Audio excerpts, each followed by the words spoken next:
انی والا جو بابا تھا یہ بڑا ماہر تھا نا علوم میں، تو حضرت صاحب نے اسے چند گھنٹوں میں 17 سپارے پڑھا دی۔ تو بابا جس نے کئی مرتبہ بیضاوی پڑھائی، جلالین پڑھائی، منطق اور فلسفے کی کتابیں جن کا نام بھی ہم نے کبھی نہیں سنا، وہ بابا جی پڑھایا کرتے تھے۔ تو جب حضرت صاحب نے اسے اپنا انداز بتایا، سمجھایا، تو وہ فرمانے لگے میں تا آج سمجھ آئیے بھائی قرآن آدھا کے گئے، آج مجھے سمجھ آئیے کہ قرآن کہتا کیا ہے۔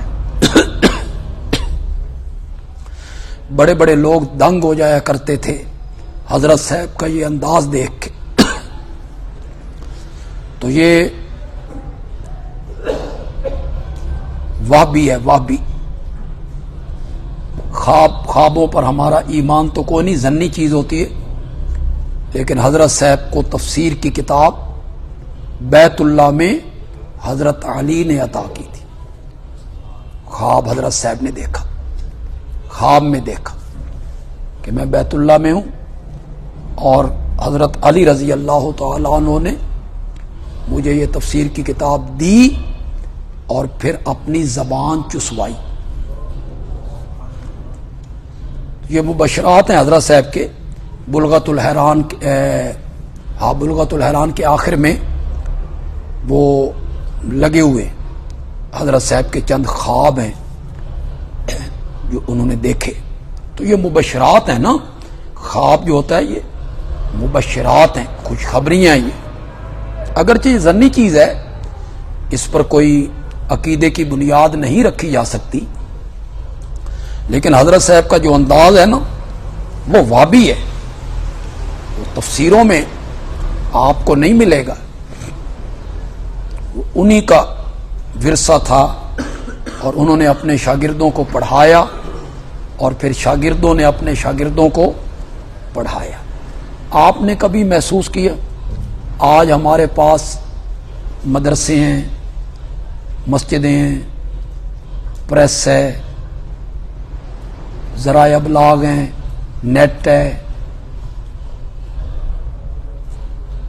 لاؤڈ سپیکر ہیں، اشتہارات ہیں، جلسے ہیں، کانفرنسیں ہیں، خطابتیں ہیں، تقریریں ہیں۔ حضرت صاحب کے زمانے میں کیا تھا؟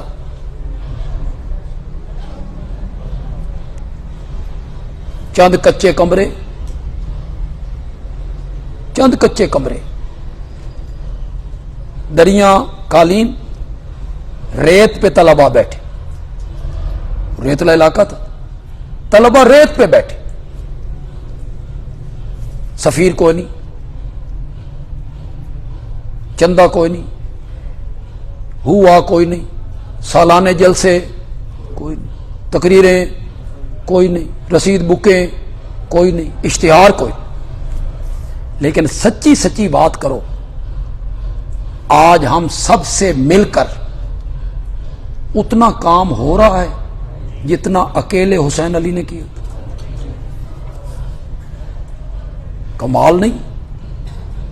اکیلا آدمی، خطیب بھی نہیں، جلسے بھی نہیں، اکیلے بیٹھے۔ تو یہ ہے نا اخلاص۔ حضرت صاحب کا جو باورچی تھا مولانا نور محمد شاہ، فاضل دیوبند تھا، باورچی ذرا اپنے باورچیاں نو ویکھو، فرق تو ہے نا۔ فاضل دیوبند ہے وہ سالن پکاتا ہے۔ حضرت مولانا انور شاہ کشمیری کا رشتہ دار تھا اور حضرت صاحب کا ایسا محب بنا، انتقال بھی وہاں بچرا میں۔